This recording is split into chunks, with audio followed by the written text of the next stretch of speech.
మా latest videos కోసం మా ఈ తెలుగు న్యూస్ ఛానల్ సబ్స్క్రైబ్ చేసి గంట సింబల్ యాక్టివేట్ చేసుకోండి. రేపు సోమవారం రాత్రి దీనిని తలక్రింద పెట్టి పడుకుంటే మీ జీవితం రాత్రికి రాత్రే మారిపోతుంది. దీనిని తలకింద పెట్టి పడుకోవటం వల్ల మీకు అదృష్టం పడుతుంది అని పండితులు చెప్తూ ఉన్నారు. రేపు సోమవారం రాత్రి పడుకునే ముందు దీనిని దిండు కింద పెట్టి పడుకోవటం వల్ల మీకు మంచి నిద్ర లభిస్తుంది. దానితో పాటు మంచి ఆరోగ్యం కూడా లభిస్తుంది. చాలామంది రాత్రులు సరిగ్గా నిద్రపోలేకపోతారు. పీడకలలు రావటం కానీ ఇతర కారణాల వల్ల కానీ సుఖంగా పడుకోలేరు. ఒక మనిషి ఉదయం నుండి కష్టపడి పనిచేసి రాత్రికి ఇంటికి వచ్చి పడుకుంటాడు. కానీ కొన్ని సందర్భాల్లో ఎంత ట్రై చేసినా నిద్ర రాకపోవటం జరుగుతుంది. బ్రెయిన్కి తగినంత రెస్ట్ ఇవ్వకపోతే మరుసటి రోజు సరిగ్గా వర్క్ చేయలేరు. సుఖమైన నిద్ర కోసం చాలామంది ఆశపడుతూ ఉంటారు. ఇప్పుడు ఉన్న రోజుల్లో చాలామందికి నిద్ర కరువు అవుతుంది. ఇలా నిద్ర సమస్యలతో బాధపడేవారు, పీడకలలతో బాధపడేవారు రేపు సోమవారం రాత్రి పడుకునే ముందు దిండు కింద దీనిని పెట్టి పడుకోండి. మరి రేపు సోమవారం దిండు కింద ఏం పెట్టి పడుకోవాలో తెలుసుకునే ముందు ఇప్పుడు చెప్పిన ఒక పవిత్ర కథను విందాం. ఫ్రెండ్స్, ఈ వీడియో చివరి దాకా చూడండి. అలాగే ఈ వీడియోకి ఒక లైక్ కొట్టి మా ఛానల్ని సబ్స్క్రైబ్ చేసుకుని మాకు సపోర్ట్ చేయండి. మాకు మీ సపోర్ట్ చాలా అవసరం. ఒకనాడు నారదముని భూమి మీద నుండి దేవలోకం వైపుకు ప్రయాణిస్తూ శివుని దగ్గరకు వెళ్ళాడు. కైలాస పర్వతం మీద నందితో కూర్చుని ఉన్న శివుడు నారదమునిని చూసి ఉచిత ఆసనం చూపించి ఇలా అన్నాడు. నారదముని, ఈరోజు మీరు కైలాస పర్వతానికి ఏ సహాయం కోసం వచ్చారు అని అడిగాడు.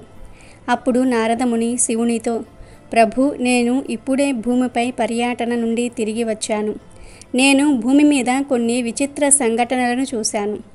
భూమిపై ఉన్న చాలామంది తల్లిదండ్రుల పిల్లలు వారి వృద్ధాప్యంలో వారి మాట వినటం లేదు. వారిని సరిగ్గా చూసుకోవటం లేదు. వారి దగ్గర ఉన్న ధనాన్ని, ఆస్తిని అంతా లాగేసుకుని వారిని ఇంటి నుండి బయటకు తోసేస్తూ ఉన్నారు. లేదా వృద్ధాశ్రమాలలో, అనాథ ఆశ్రమాలలో వదిలేస్తూ ఉన్నారు. తల్లిదండ్రులను ఆదుకోవటం లేదు. కాబట్టి ఓ ప్రభు, ఎలాంటి పిల్లలు వృద్ధాప్యంలో తమ తల్లిదండ్రులను బాధ పెడతారో వివరించండి అని శివుణ్ణి కోరతాడు. అప్పుడు శివుడు ఇలా అంటాడు. ఓ నారద, ఈరోజు నేను నీకు చాలా పవిత్రమైన కథను చెప్తాను. ఇది విన్న తర్వాత నీ ప్రశ్నకు సమాధానం లభిస్తుంది. ఈ కథ విన్న వ్యక్తి యొక్క పిల్లలు చెడు సావాసాల నుండి బయటకు వచ్చి తల్లిదండ్రులకు ఎల్లప్పుడూ సేవ చేస్తారు అని శివుడు కథను ప్రారంభించాడు. పూర్వం ఒక నగరంలో రామసేన అనే రాజు ఉండేవాడు. ఆయనకు ఒక కుమార్తె జన్మిస్తుంది. ఆమె పేరు ఛాయ. ఛాయ మొదటి నుంచి తల్లిదండ్రులకు ప్రియమైన కుమార్తె. ఛాయ అందంగా ఉండేది మరియు యువరాణి అనే గర్వం కూడా ఆమెకు ఎక్కువే. కొడుకు అయినా కుమార్తె అయినా మితిమీరిన స్వేచ్ఛ వారిని పాడు చేస్తుంది. వారిని చెడగొట్టడంలో వారి తల్లిదండ్రులే అతిపెద్ద సహకారం అందించిన వారు అవుతారు. పిల్లలు ఇష్టానుసారంగా వ్యవహరిస్తే తల్లిదండ్రులు వారికి మద్దతు ఇవ్వకుండా వారి తప్పును అర్థం చేసుకుని సరిదిద్దాలి. చిన్నప్పటి నుంచి ఇలా చేయకపోతే వారు మీ మాట వినరు. కొన్నాళ్లకు ఛాయకు వివాహ వయసు వస్తుంది. రాజు రామసేన తన కుమార్తెకు వివాహం చేయాలి అనుకుంటాడు. కానీ ఆమె దుష్ట స్వభావం కారణంగా ఎన్ని సంబంధాలు వచ్చినా ఆమె వెనక్కు పంపేది. రాజు తన కుమార్తె యొక్క చేష్టలకు చాలా కలత చెందుతూ ఉంటాడు. ఒకసారి రాజు స్వయంవరం ఏర్పాటు చేస్తాడు. ఆ స్వయంవరానికి యువరాణి ఛాయ కోసం రాజులు, మహారాజులు అనేక ప్రాంతాల నుంచి వచ్చి వారి వారి స్థానాలలో కూర్చున్నారు. మరోవైపు యువరాణి ఛాయ ఆమె స్నేహితురాళ్లతో కలిసి గర్వంగా అక్కడికి వచ్చింది. వెంటనే తను చేదు మాటలతో వచ్చిన మహారాజులను అవమానించటం ప్రారంభించింది. ముందు ఆమె లావుగా ఉన్న యువరాజును చూసి స్నేహితులతో, స్నేహితులారా, ఈ పెద్ద మనిషి తన శరీరాన్ని ఎలా ఇష్టపడుతున్నాడో చూడండి అని ఎగతాళిగా అంటుంది. అతని శరీరాన్ని చూసి నవ్వుతూనే ఉంటుంది. తర్వాత ఎత్తుగా ఉన్న రాజును చూసి, స్నేహితులారా, ఈ యువరాజు ఒక కూడలిలో స్తంభంలా ఉన్నాడు అని వెక్కిరిస్తుంది. మరలా ఒక పెద్ద గడ్డంతో ఉన్న రాజును చూసి యువరాణి బిగ్గరగా నవ్వుతూ, స్నేహితులారా, మా నాన్నగారు ఉన్నారే, పొడవాటి గడ్డం ఉన్న మేకలను కూడా స్వయంవరానికి ఆహ్వానించారు అని నవ్వుతుంది. కానీ గడ్డం ఉన్న యువరాజు యువరాణిని ఇష్టపడతాడు. కాబట్టి యువరాణి ఎగతాళి చేసినా కూడా ఏమాత్రం బాధపడడు. అలా యువరాణి ఒకరి తర్వాత ఒకరిని అవమానపరుస్తూ తండ్రి రామసేనును అసంతృప్తికి గురి చేస్తుంది. ఈ అమ్మాయి మన దర్బారుకు వచ్చిన అతిథులు అందరినీ అవమానపరిచింది అని అనుకోవటం మొదలుపెట్టాడు. అప్పుడు రాజు స్వయంవరానికి వచ్చిన రాకుమారులతో నా కుమార్తె తరపున నేను మీ అందరికీ క్షమాపణలు చెప్తూ ఉన్నాను.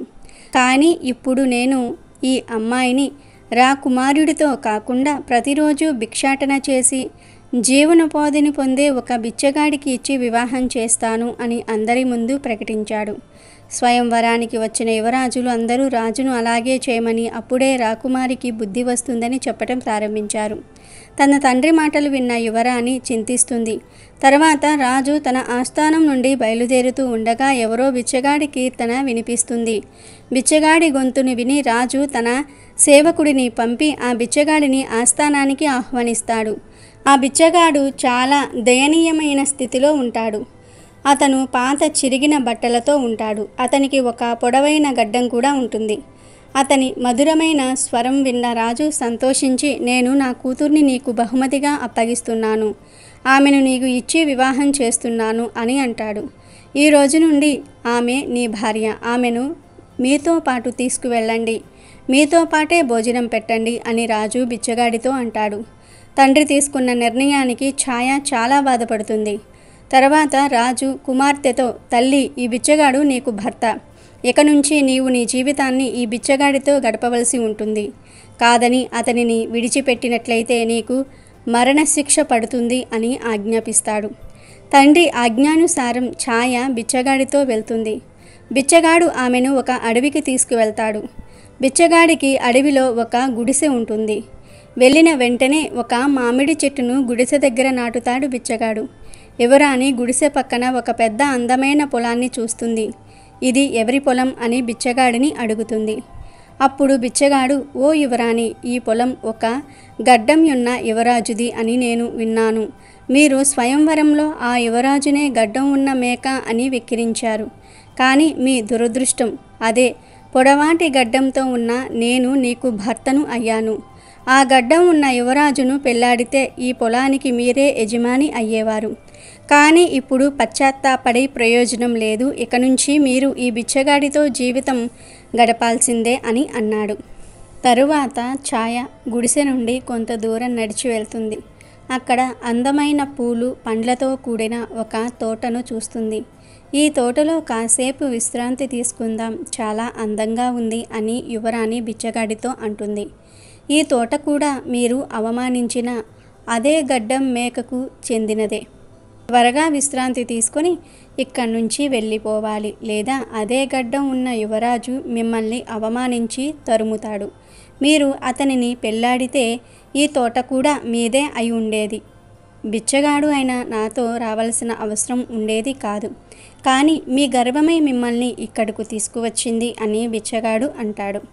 ఇద్దరూ కొంత దూరం వెళ్ళిన తర్వాత చాలా అందమైన నగరానికి చేరుకుంటారు. ఈ నగరం ఏ రాజుకు చెందినది అని యువరాణి బిచ్చగాడితో అడుగుగా, ఓ యువరాణి, ఈ నగరం కూడా అదే గడ్డం ఉన్న యువరాజుకు చెందినదే. ఒక్కసారి ఆలోచించండి, మీరు అతన్ని వివాహం చేసుకుంటే ఈ నగరానికి మహారాణి అయ్యేవాళ్ళు. వేలాది మంది బానిసలు మీకు సేవలు చేసేవాళ్ళు. కానీ మీరు మీ రూపాన్ని చూసి గర్వపడి మీ విధిని నాశనం చేసి బిచ్చగాడైన నన్ను వివాహం చేసుకున్నారు. మీ గర్వం వల్ల మీ జీవితాన్ని దుర్భరంగా మార్చుకున్నారు అంటాడు. బిచ్చగాడి మాటలు విన్న యువరాణి చాలా పశ్చాత్తాపడుతుంది.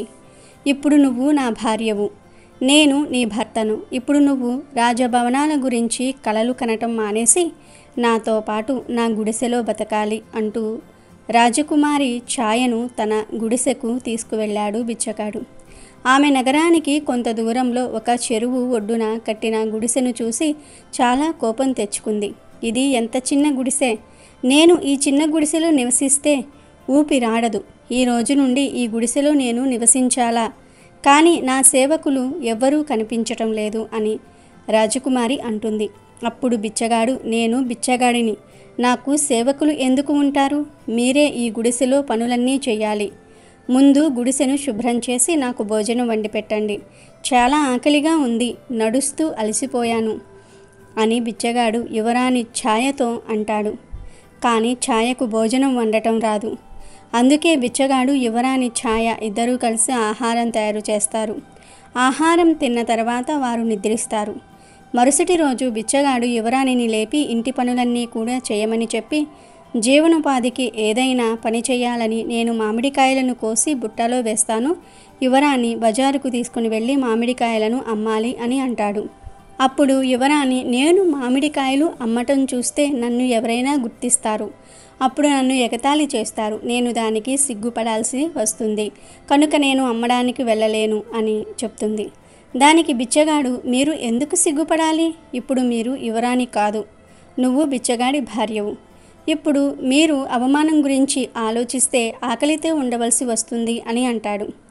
ఇక చేసేది లేక యువరాణి బజారులో రోడ్డు మధ్యలో కూర్చొని మామిడి పండ్లను అమ్మటం ప్రారంభిస్తుంది. అప్పుడు మంత్రి అక్కడకు వచ్చి ఆమెను తన్ని మామిడి పండ్లను విసిరివేస్తాడు. యువరాణి తన విధికి కన్నీళ్లు పెట్టుకుంటుంది. జరిగిన విషయం బిచ్చగాడికి చెప్తుంది. అప్పుడు బిచ్చగాడు, మీకు వేరే పని అప్పగిస్తాను అని, రేపటి నుండి మీ పనికి ఏర్పాట్లు చేస్తాను అని చెప్పాడు. మరునాడు బిచ్చగాడు రాణితో, రాజుగారి అధికారి వంటగదికి వెళ్ళి అక్కడ వంటవాడితో కలిసి ఆహారం వండాలి.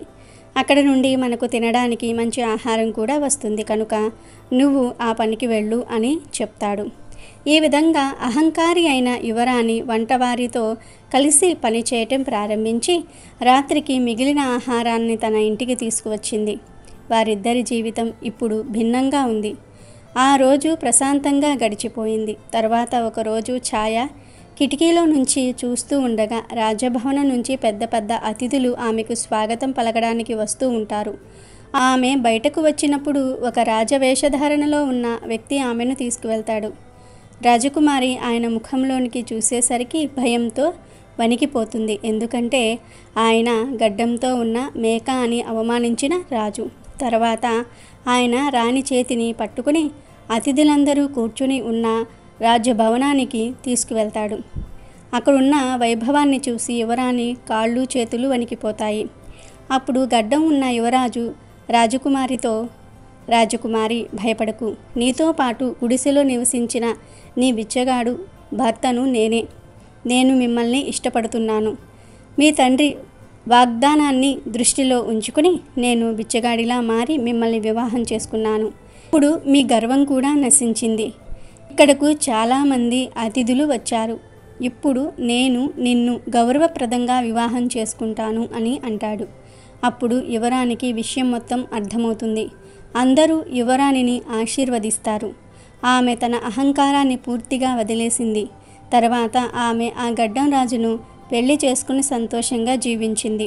కాబట్టి నారద, ఈ విధంగా ఎవరి పిల్లలు వారి కోరిక ప్రకారం చేస్తారో వాళ్ళు వారి తల్లిదండ్రులను అవమానిస్తారు మరియు వాళ్ళ మాట వినరు. అలాంటి పిల్లలు ఎప్పుడూ కష్టాలతోనే ఉంటారు. అంతేకాదు, అలాంటి పిల్లలు వృద్ధాప్యంలో తమ తల్లిదండ్రులను లెక్క చేయరు. తల్లిదండ్రులను వదిలేసే అవకాశం కూడా ఉంది. కనుక పిల్లలను అతిగారాబం చేయకూడదు. గారాబం చేయవచ్చు, కానీ అది మితిమీరకూడదు అని చెప్పాడు. ఇక వీడియోలోకి వస్తే, రేపు సోమవారం ఉదయం మీరు పూజ చేసేటప్పుడు ఒక మంచి తమలపాకును తీసుకోండి. దానిని గంగాజలంలో లేదా తులసి నీటిలో నానబెట్టాలి. ఒక గ్లాసులో లేదా చెంబులో కొన్ని నీళ్లు పోసి ఆ నీటిలో 5 చుక్కల గంగాజలం కానీ తులసి ఆకులు కానీ వేసి అందులో తమలపాకును వేయండి. ఇప్పుడు ఆ గ్లాసును శివుడు పటం ముందు పెట్టి నమస్కారం చేసుకోండి. ఇక రాత్రి మీరు నిద్రించే ముందు పూజ గదిలో పెట్టిన తమలపాకును తీసుకుని ఒక రెడ్ క్లాత్లో చుట్టి దిండి కింద పెట్టుకొని పడుకోవాలి. ఈ పరిహారం చేసే రోజున మాంసాహారం తినకూడదు. అలాగే రాత్రిపూట ఖచ్చితంగా స్నానం చేసి తమలపాకును తీసి దిండి కింద పెట్టుకొని పడుకోవాలి. జ్యోతిష్యం ప్రకారం తమలపాకును దిండి కింద పెట్టుకుని పడుకుంటే మానసిక ప్రశాంతత పొందుతారు. దీంతో తీవ్ర ఒత్తిడిల నుంచి కూడా బయటపడవచ్చు. బుధుడితో కలిసిన గ్రహాలన్నీ కూడా మనకు శుభాన్ని ఇస్తాయి. ఇలా చేయటం వల్ల మనసు రిలాక్సింగ్గా కూడా ఉంటుంది. సరిగ్గా నిద్రపడుతుంది. ప్రతికూల ఆలోచనలు రాకుండా ఉంటాయి.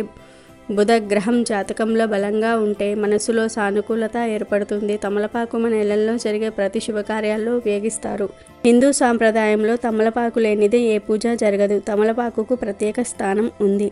ముఖ్యంగా తమలపాకు బుధగ్రహానికి సంబంధించింది. జ్యోతిష్య శాస్త్రం ప్రకారం అన్ని గ్రహాలు ఏదో ఒక భాగానికి సంబంధించింది. బుధగ్రహం కూడా మన భుజం, మెడ, చర్మానికి సంబంధించింది. మన జాతకంలో బుధగ్రహం బాగుంటే తెలివితేటలు పదునుగా ఉంటాయి. బుధుడు తెలివితేటలకు కారణం. ఈ గ్రహం బాగుంటే వృత్తి వ్యాపారాల్లో విజయం వరిస్తుంది. రాత్రి పడుకునే ముందు మన మనసు ప్రశాంతంగా ఉండదు. దీంతో ఏవేవో కలలు వస్తూ ఉంటాయి. అంతేకాదు పగలు జరిగిన సంఘటనలు పదే పదే గుర్తు చేసుకుంటూ నిద్రలేమి ఏర్పడుతుంది. నిద్రకు భంగం కలిగే ఏ సమస్య నుండైనా సరే మీరు బయటపడాలంటే రేపు సోమవారం దిండు కింద తమలపాకును పెట్టి పడుకోండి. సోమవారమే ఎందుకు పెట్టుకోవాలి అనే ప్రశ్న మీకు వచ్చి ఉండవచ్చు. వర్కింగ్ డేస్లో సోమవారమే మొదటి రోజు. సోమవారం కొంచెం వర్క్ టెన్షన్ ఎక్కువగా ఉండే అవకాశం ఉంది. దీని కారణంగా మన మైండ్ బాగా ఒత్తిడికి గురి అవుతుంది. మైండ్ని రిలాక్స్ చేసుకోవడానికి తమలపాకు బాగా ఉపయోగపడుతుంది. అంతేకాదు మీ పడక గదిలో తమలపాకు ఉండటం వల్ల దృష్టి శక్తులు మీపై ఎలాంటి ప్రభావం చూపించవు. మీ మైండ్ పాజిటివ్ థింగ్స్తో నిండిపోతుంది. దీనివల్ల ప్రశాంతమైన నిద్ర పడుతుంది. మనం ఎంత ఎక్కువసేపు నిద్రపోతే మన మైండ్కు అంత రెస్ట్ దొరుకుతుంది. అలా అని చెప్పి వర్క్ మానేసి పడుకోమని చెప్పటం లేదు. రాత్రి వీలైనంత తొందరగా నిద్రించండి. ఇక దిండి కింద పెట్టిన తమలపాకును వారం రోజుల తర్వాత కానీ మరుసటి రోజున కానీ తీసి బయటపడేయండి. ఏదైనా పారే నీటిలో పడవేయండి.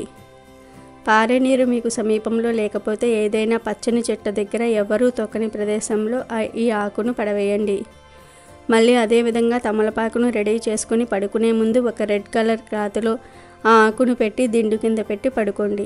మరొక విషయం ఏమిటి అంటే మీరు ఎప్పుడైతే ఆకును పాడేస్తారో అప్పుడు ఆకును పెట్టిన రెడ్ క్లాత్ను చక్కగా ఉతికి పక్కకు పెట్టుకోండి.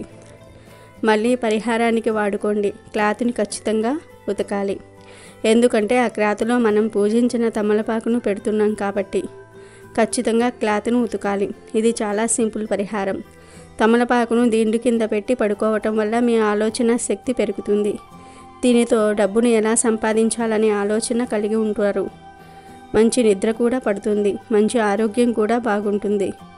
మరి ప్రతి ఒక్కరూ కూడా రేపు సోమవారం రాత్రి పడుకునే ముందు దిండు కింద దీనిని పెట్టి పడుకోండి. మంచి నిద్రను పొందండి. సుఖంగా జీవించండి. ఆర్థిక పరంగా వృద్ధి చెందండి. అమెజాన్లో బెస్ట్ డిస్కౌంట్స్ కోసం వీడియో డిస్క్రిప్షన్లో లింకు ఉంది, చూడండి. అలాగే మా టెలిగ్రామ్ ఛానల్ సబ్స్క్రైబ్ చేసుకోండి.